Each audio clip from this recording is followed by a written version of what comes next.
Guys, I'm excited today because I have a special message. We're going to begin a series today, and I believe it's so important because so many people right now feel like life is out of control. They feel like they're losing it. Like they don't have very much control. We don't have control over, the work environment. We don't have control over things that are happening around us. It seems like so much of life that once was orderly has been thrown into disorder, and a lot of people are struggling through those ends. But today, this is where we're going to launch from, because we cannot, and this is the point you need to understand, we can't control what happens to us, can we? We can't control how people treat us. Some people can be mean, offensive, hurtful. Maybe you're there and people have betrayed you. Maybe you had someone that you stood on an altar one day and said, "Till death do us part," who's no longer with you and has left you raising the kids on your own. We can't control how the people in our world respond to us on that way, whether our bosses and our workplaces, whether the things that are around us, the people that we intersect with. We have no control over what they do. Or we don't have any control over the circumstances of life. I mean, think about this. All of us are having to deal with a worldwide pandemic. Who would have thought 3 months ago that situations would be like they are right now? And we have no control over that. We don't have control over how the economy goes or how if sickness comes our way. There are things in life, we can't control what happens to us, but listen to me. I have good news for you today, because there's a big but here. But we have total control how we respond to it. And so the series that we're going to talk about is our response ability. We all have the ability to respond, because it's not what happens to us that determines our destiny, but how we respond to it. And all of us have the ability to respond. And so that's what this series is about. It's helping us to take control of our lives, because things may seem like they're out of control, but right now I want you to know that you can take control, because you can't control what happens to you, but you have total control of how you respond. And your response determines where you go. Your response determines where you end up. Your response determines what you do. And so ultimately, I want us to help us through it. In fact, I learned this years ago. If anybody have ever heard it before, it's called the Serenity Prayer. People in AA learn to pray this. And the prayer goes something simple like this: God, give me the serenity to deal with the things that I cannot control. And Lord, give me the courage to change the things I can control. And give me the wisdom to know the difference. Because we need serenity to know the things that we can't control, the things that we can't change on our own. And we need to know that, but there are things we do have control over, and that's what I want to center in on this series, to help you take control of your life. So are you ready? Are you ready to take control? And so here it is. First point. First thing that you need to know is that to take control of your life, we have to stop playing the blame game. Stop playing the blame game. I mean, the question is, who's responsible for our life? I mean, are our parents responsible? Is our workplace responsible? Is our government responsible? Who's responsible? We want to know who's responsible. In fact, a man was going for a job interview, and the person that was conducting the interview, the hiring manager, said, we're really looking for somebody who's responsible. And the man said, I'm definitely the man for the job. This is suited directly for me, because in my last job, they told me everything that went wrong there, I was responsible for. So in essence, guys, the question is, who is responsible for our lives? And that's what we need to begin to recognize, because why? The blame game. Blame is the attempt to shift responsibility to somebody else. Now, it may not be new to the 21st century, but we've almost made it a professional sport. Because in essence, the way people attempt to find somebody else to blame for all that's going on, I mean, culturally, it's all around us. In fact, when I was prepping for this, I read this story about 2 young women that sued McDonald's. Yeah, this is a true case in the United States. Went to the circuit court. They sued McDonald's because they were overweight. Their lawyer argued the fact that McDonald's, their food, was both addictive mentally as well as physically. Thank God, common sense, that the judge turned around and said no. Because guess what? The golden arches didn't reach out, grab them, and force feed them. But we live in a culture where everybody's putting the blame here, there, and everywhere. Well, I mean, come on, it's all around us. In fact, years ago when I was in insurance, I'll never forget this because it was a true case that came up. A gentleman was robbing a house, and he was caught by the police because he fell when the robbery was being committed. He had kept the house dark, and he had gone upstairs, gone through the bedrooms, had taken merchandise, and he was coming with a bag full of merchandise from their upstairs and fell on a skate. There was a roller skate near the top of the stairs. And so he fell all the way down. He broke his hip in 3 places. Although he was arrested and went to jail for robbery, he sued the homeowner for reckless conditions in their house. And unfortunately, in that case, he won. The homeowner had to end up paying for somebody because we're always looking to blame somebody else. But the thing we need to begin to recognize, okay, the blame game has been going around. It's not something new. It's been something that's gone back all the way to the beginning because it's a part of human nature. I mean, blaming somebody else may help you feel good for the moment. I mean, blaming somebody else is like eating comfort food, whereas for the moment, it might feel better. You might appease your conscience in some way, but it doesn't answer the problem, and it never will. And that's why we have to learn to stop playing the blame game. But we first recognize this, that it's a part of human nature. Why? Because in the very beginning, in Genesis chapter 3, when God had created the man and the woman and he had placed them in the garden, God had given them opportunity to have all of these different trees could they freely eat from. Only one in the center of the garden were they not to eat from, the tree of the knowledge of good and evil. And so when God came walking in the garden and the men and women had hidden because they had eaten from that tree, God proverbially asked Adam, "Did you eat the hamburger?" In other words, did you partake of the tree to which you were not supposed to eat? And how did he respond? Listen to this. Genesis 3 and verse 12 says this. And the man said, "The woman you put here with me." In other words, look at what Adam is attempting to do here. He's attempting to not only blame Eve, but he's attempting to blame God as well. In fact, if there was a lawyer in the garden, Adam might have filed a lawsuit against God.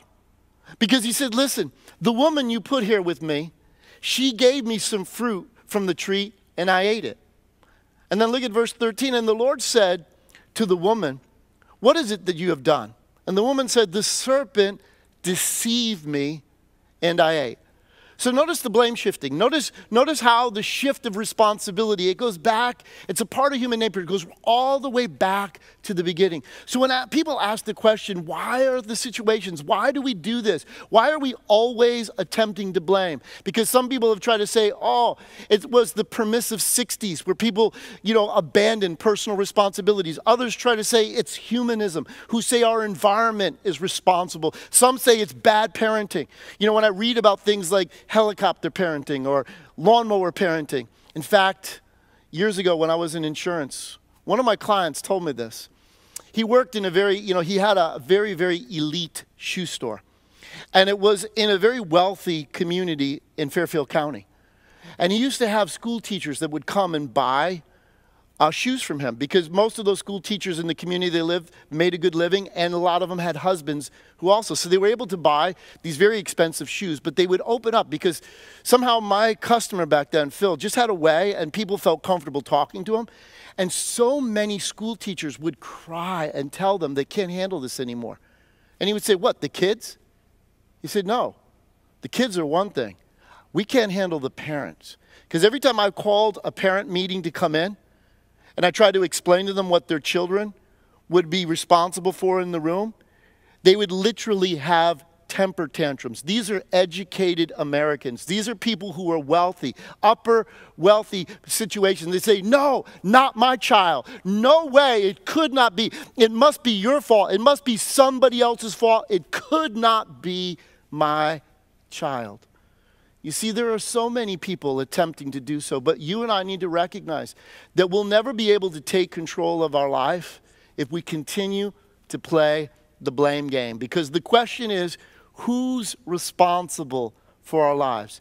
And until you deal with it, until you come to grips with that, because here's the second point that you need to recognize. If you want to take control of your life, then number two, you have to take ownership for your life. You got to take ownership for your life. Why? Because you can only deal with, you can only control what you own. Now, I know that seems like common sense. But too many of us, and you'll see as we get into this today, too many people are giving power to other people and giving away the opportunity for others to control their situations when they absolutely don't need to. So you got to take ownership. It's like this. Do you have the ability, do you have the right to sell my house? No. The answer to that is simple. No, you can't. And why? Because you don't own it. You see, you only can control what you own. The circumstances in our lives, there may be mitigating factors. There may be things that were not right. There may be things that people have done to you that made life difficult for you, that put you in the situation that you're in. But until you own it, you can't change it. If somebody else is to blame, if somebody else is responsible, then you are powerless to be able to. And that's what I want to help you to do today, is not stay bound, not stay in a situation where you can't get freedom and control of the situation. Because listen to me, your life is a gift from God. And God holds us responsible for what we do with the gift. In other words, we can't control the way we came into the world. We can't control our social status. We can't control our race. We can't control different factors about our lives, but we do have control how we respond to them. And we can, it is our life. And therefore, we can do something. And that's what I want to help you to empower. But you got to take ownership. See, the problem when you play the blame game, and here's what psychologists will say, it's the failure to take responsibility that keep people trapped. And that's why you got to own it. So right there, wherever you're at today, wherever you're watching this at, you got to say, own it. You got to act like you mean it. Say, you know what? It's my life. I own it. Nobody else is controlling my life. I am taking ownership of my life. That's what I want you to do today. I want you to begin the process of taking control of your life. But you can't until you take ownership for your life. You see, your life's a gift. In Genesis 1:26, it says this, the Lord said, let us make mankind in our image and in our likeness, so that they may have rule over the fish of the sea, over the birds of the sky, over the livestock and all the wild animals, and over all the creatures that move along the ground. In other words, God gave us the freedom. We were made in the image and likeness of God. So in other words, we were free. We have our own free will. That means we have the ability to choose. We have the ability, like God, to create opportunities for ourselves. And God has given us the gift, and He expected us to have dominion over our destiny. No one else controls your destiny but you. And until you own that, you can't get to the places that ultimately God wants you to be in life. You've got to own it. You see, it's too easy. We're tempted because we live in a culture where complaining is an Olympic sport. Some of you out there, I mean, you go at it hard and you go at it strong. Nothing's ever good enough. You just complain. But guess what? When you complain, you remain. You'll never move forward because you are losing the opportunity to change the situation, because complaining is a way of blame shifting. Complaining is a way of saying, it's not my fault. You're responsible. In fact, that's the mantra of this present culture. It's not my fault. You see, when people attempt to blame shift on that end, you ask your kids, why aren't your grades better? It's the teacher's fault. People say, well, why aren't you getting ahead in your job? It's my boss's fault. It's my company's fault. It's this person's fault. It's that person's fault. It's the police's fault. It's the government's fault. It's somebody else's fault. It's somebody else. But here's the point.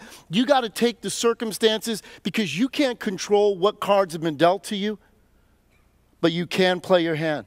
Trust me, when I've played poker, I've seen people win huge that had a really crappy hand, because they knew how to play that hand well. And you can't control the circumstances that brought you into the situation, or maybe even left you where you are right now.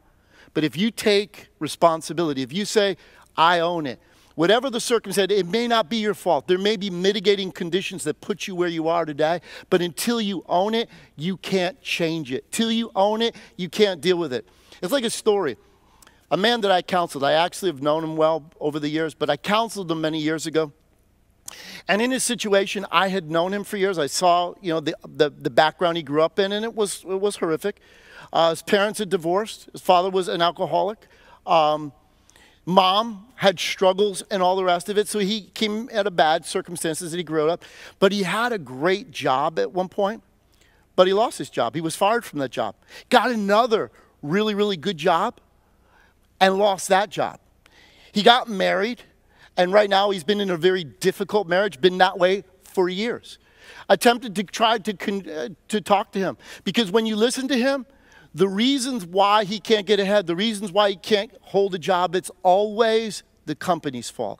It's always somebody else's fault. When they come in for counseling, and to be honest with you guys, a lot of people, when they come for counseling, if we're honest, they come, like if it's marriage counseling, they come because they expect the counseling to change their mate. Because in their mind, the problem is them. And that's why we're here, is to see them be changed. But you see, you can't be responsible for changing somebody else. All you can do is handle your part. And I always tell people, what's your part in it? It may just be a sliver, but you can only work on your part. Whatever you own, you can be responsible to change. And in that particular man's spot, I talked to him and I said, well, what about a new industry? What about going back to school, getting a different degree? At my age, I got kids now. Every excuse, every reason, every rationale, when you talk about it right now, his life would be better if his wife would change. His life would be better if the employers were better to him. His life would be better if his kids weren't creating difficulties, but his kids are simply responding to all the negativity that's been in their house. And it's hard. My heart breaks for him. It's like a sad story every time I talk, but unfortunately, he's in a prison of his own making. Because for him, the ability to change the situation rests with his wife. It rests with his kids. It rests with his employer. It rests with everybody else except for him. Until you own it, you can't change it. Till you own it, you can't deal with the situation. In fact, a very good friend of mine, similar circumstances. He was raised in a household where his dad was an alcoholic. His family divorced, but he was raised up in the Boston area and used to spend a lot of time with his friends. But one of his friends' moms was a born-again Christian. And so one day, because she had started talking to him about Christ, one day she took him to church with him, and he gave his life to Jesus. Well, from that moment, he decided to go to Bible school. He ended up meeting his wife. He has 5 children and very successful pastor. He's a good friend of mine. And guess what? His circumstance is no different than the first one, but you see, this particular gentleman did something. He owned his situation and said, you know what? I'm not going to let life dictate to me what I can and cannot do. I'm going to own it, because when you get the situation, when you begin to own it, you begin to realize that there are more options available to you than you even begin to realize. But you got to own it. You got to seize the opportunity to say, you know what? I'm going to do something with this. Because with God always, listen to me, the Bible says this, that God will never allow us to be tempted, tested, or tried beyond what we're able to bear, but is faithful always to make the way of escape. God's faithful. The problem often is that we don't want to go the way that he's opening up for us, Because we have our own ideas. We have our own thoughts. We want it this way. We want it that way. And sometimes we don't seize the opportunities that God opens before us. Because most of the time, listen to me. I want to be really helpful to you today. Most of the time, the way God intervenes in our life, it's not instantaneous. He does things progressively, step by step. That's why we say at Vertical Church, our mission is reaching and leading people to take their next step with God, because God does things incrementally. Why? Because in those times it builds character.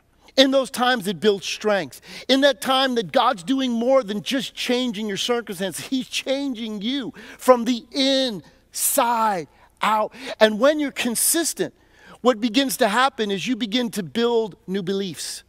You begin to form new spiritual habits, and you begin to develop new relationships. And all of these things God begins to bring into our lives to change the trajectory, to change the ultimate destiny for our lives. And that's why often with God, it's a step-by-step process, but you can never begin to take those steps. See, you can't do God's part, but God won't do your part. When the Bible says we can do all things through Christ who strengthens us, listen to what that says. It's not God doing it for us. It's God giving us strength to be able to seize those opportunities and own it so that you can change it and ultimately take control of your life. And so in essence, you got to own it. You got to own it because, see, with the first gentleman that I told you about, he was a victim. You see, all of the situations in his life, his wife is to blame. His jobs are to blame. His children are to blame. His parents are to blame. Everybody else is to blame, and he's the victim. And as long as you remain a victim, you can't change your circumstances. But you see, in the second case with my friend, who's a pastor, he became a victor because he took control. He said, you know what? This may be the hand I was dealt, but I'm going to play it to everything I have. I'm going to seize the opportunity because you know why, guys? People turn their lives around all the time. When you own it, when you begin to say, you know what? I'm not going to make excuses. I'm not going to try to blame everybody else. I'm going to own it even if it wasn't my fault.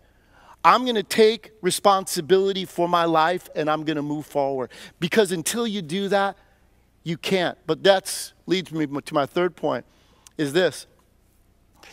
Is that you have to avoid, because listen to me.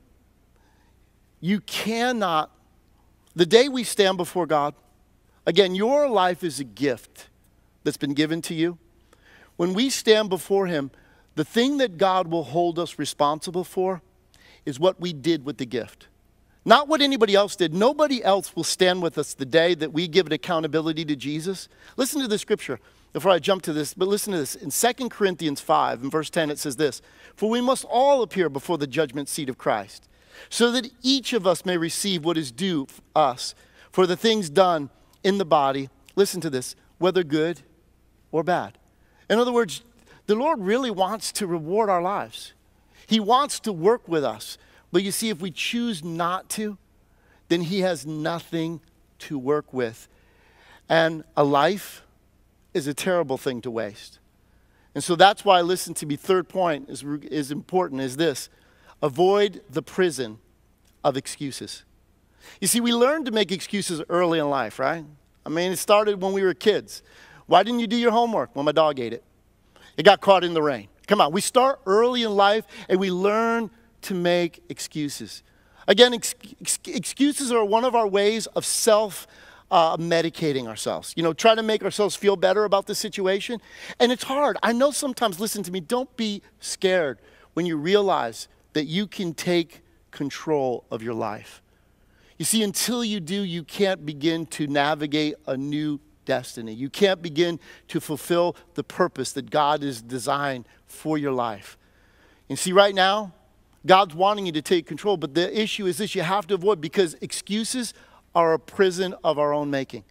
In other words, when we begin to make excuses for all the reasons why not, they may make us feel better momentarily, but they don't change our problem. We're still trapped. We're still stuck. We don't move forward.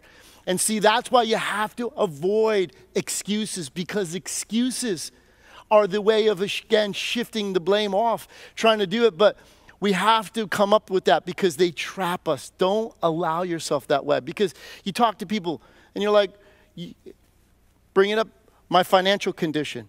Well, you know, I was never taught how to handle money. Well, guys, that's why we have Financial Peace University. We want to help in every way we can, but I've listened to so many people give me excuses. Oh, you don't know my work schedule. Oh, you don't know that I can't do that. Or all.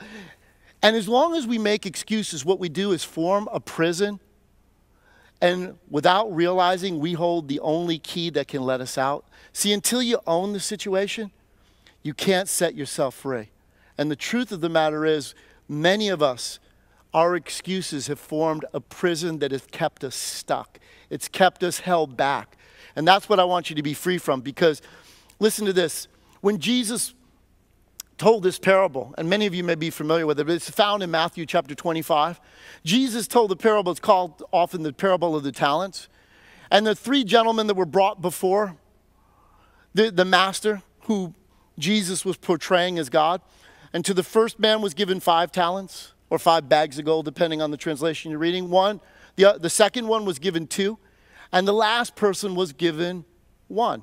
Well, in the story, the one that had 5 went out and invested it, and he brought back a return. And he was rewarded for what he did. The second one went out and invested what he had. Now, he didn't have as much as the first one, but it didn't stop him from investing. He only had 2, but he used those 2 and doubled it, just like the first, and got the same reward. You hear me? See, God doesn't hold you responsible for what you don't have. God only holds you responsible for what he's given you. And the opportunities that are before us, guys, I don't want us to allow the enemy to form a prison around us from our thinking, from the way in which we make excuses and give other people, because an excuse gives the power to somebody else to control your life. You see, if your life will only be better if this changes or if that changes, meaning people or circumstances, then you're giving the power to the wrong ones. See, until you seize control and say, no, this is my life, and I am going to exercise the options that are before me, because there are always options. Listen to me. You always have options. You may not be able to think of them all, but guess what, guys? That's why... See, some of the situations, we make excuses because this is one I want to help you with. People get stuck in this area of feeling like, well, life's not fair. And because life's not fair, that's an excuse why you don't give your best. Because you weren't born into this family. You didn't have the same giftings that somebody else had. You didn't have the same inheritance that somebody else had. Therefore, all of those things can become excuses that can become a prison around your life. And no, you have to realize, because if you live in that ought-to-be situation, that will keep you stuck in life. What you have to realize is this. Yes, life's not fair because sin messed up the whole world. God dealt with the mess and came into it to provide options for us. But if you expect other people to do what's right all the time, then you set yourself up for hurt and failure. In fact, I heard this, a woman called into a show one time. It was a psychologist's show, and she was talking about it. She said, my whole holiday was ruined because I had made decisions in my life to go back to school, to pursue my dreams, and I came on that Thanksgiving, and my mother absolutely criticized every decision. She hurt me. She offended me. She belittled me. She said, at your age, why are you going back to school? That career will never provide enough money for you, and had all these reasons. And it was so hurt. It ruined my holiday. But the psychologist on the phone said to her, and how old are you? She said, well, I'm 40. He said, well, is this the mother you've had all your life? She said, yeah. He said, well, is this the first time she was ever not supportive of your dreams and visions and desires? She says, no, she's always criticized me. He said, well, may I ask the question, why did you think this Thanksgiving would be different? Why did you think that she would instantly become supportive, encouraging, and applaud your progress forward? Don't set yourself up for hurt and disappointment, because those things are excuses of why you allow yourself to give the power to somebody else to hurt and control you. You see, one of the things, you may have been raised in bad circumstances. And so much of psychology today, people are blaming their parents for the way that it is. And yes, you may have had horrible parental conditions being raised in. But do you know what? There are options. You can get into a support group. In fact, one of the things we have here at our church is Celebrate Recovery, where people can get around and have people speak into them, encourage them. You may not get it from a spouse. You may not be getting it from parents. You may not be getting it from the sources that you think should be giving it to you. If life was fair, yes, they would be giving it to you. But just because they're not doesn't mean you can't move forward. See, you got to get rid of that. You got to give up the idea. You got to embrace, because the quickest way to change is to embrace reality.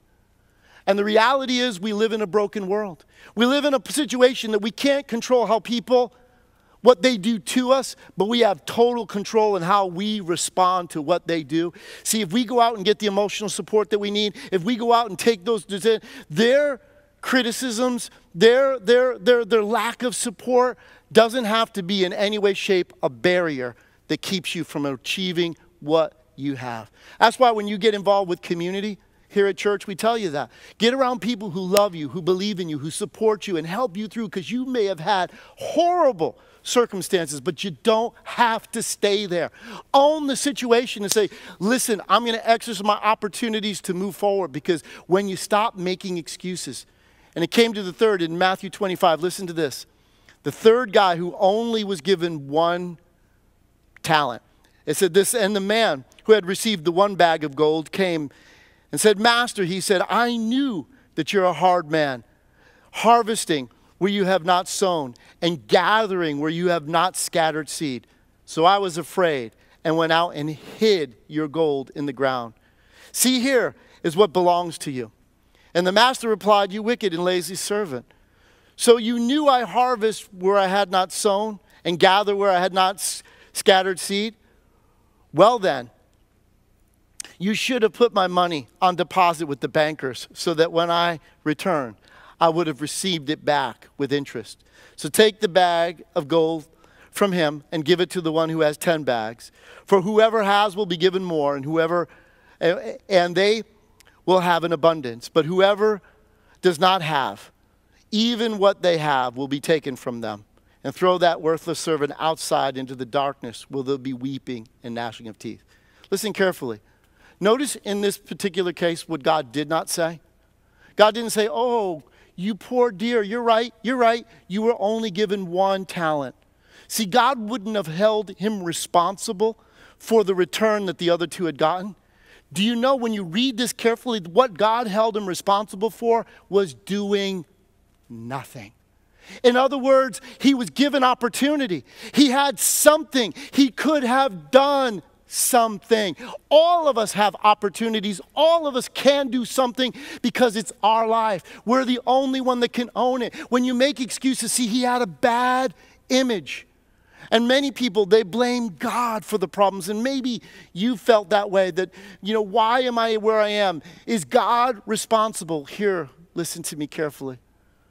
My heart would probably break if I heard your circumstances, but I want you to know, if I just felt sympathy for you, it wouldn't change your situation. What I want to do is inspire you that, as horrible as what it may be that put you where you are, you can make a difference. There are options. There are ways.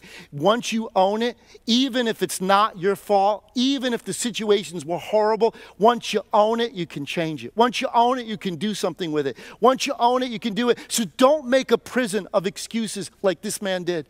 Don't make the situation because you think it should be different, that I didn't get what somebody else had, but you have something. The only thing God expects of us is to do something with what's been given to us, as opposed to giving away the power to everybody and everything around you. See, when you make an excuse and it's somebody else's fault, it's the economy, it's the government, it's the police, it's something else, then you're powerless and you're not able to move forward. But when you seize control and say, yeah, because guess what, guys? People turn their lives around every day. So listen to this last point. If you want to take control of your life, you got to stop playing the blame game. You got to take ownership of your life. You got to avoid the prison of excuses. And lastly, you got to exercise the power of choice. You see, every one of us was given this gift by God. All of us have the ability to make choices. I've talked to people again and again. Maybe you don't like sometimes the choices that are before you, but there are always choices. There's always, you're in a bad situation. I've talked to people that were in a bad employment situation. I'm like, well, what about, looking for another job? And they'll have an excuse why not. What about going into another career? And there'll be an excuse why not. And what they keep doing is giving away the power as opposed, but there's always a choice we have because God has given us the ability to choose for ourselves. There's always, in fact, that's what people can do. When you're in support group, when you're in community, people may see things more than you see them, that there are more options. God made us in his image, and therefore we can create opportunities and move forward. But you see, you can exercise the power of choice. Because to sit in a situation that's bad and not do anything about it is a choice that you're making. But to situation and say, you know what, I'm going to get into a support group. I'm going to make myself vulnerable. I'm going to get some people around me that love me, that I can share with, that will hold me accountable and help me move forward in life. And guys, the greatest choice of all, listen to me, the greatest choice of all is we can choose to allow God to help us in our lives. See, if you get angry at the one you think is responsible for why you are where you are, then you cut off the source of support and strength and help that he's come to provide to you. You see, the Bible says it this way. John 10:10 says, the thief came but to steal, kill, and destroy. But Jesus said, I came that you might have life, and that to the full. And so in other words, guys, that's a choice. You can either let the enemy continue to rip you off. You can let excuses hold you bound. You can tend to shift blame and blame everybody else and stay stuck in life, or you can take control. Because the God of the universe has invited us the opportunity. He wants to get involved, but it's our life. He doesn't force his way in. He only comes where invited. And when you invite him, God offers us the opportunity to do the things that only he can do. In other words, the God things. As long as we're willing to do the things that only we can do, the our things. See, God won't do our part, and he doesn't expect us to try to do his part. But when we begin to work together with God, it can change everything in our lives. Guys, that's what I want to encourage you with. That's where we're going in the series. We all have an ability to respond. You can't control what happens to you, but you have total control how you respond. And how you respond will determine your destiny. How you respond will determine what you do, where you go, and where you end up in life. And that's why I want to stay with me through the course of this. We're going to talk about this because this is just the beginning today. So make a determination to stop playing the blame game, to take the ownership of your life, to avoid the prison of excuses, and begin to exercise the power of choice.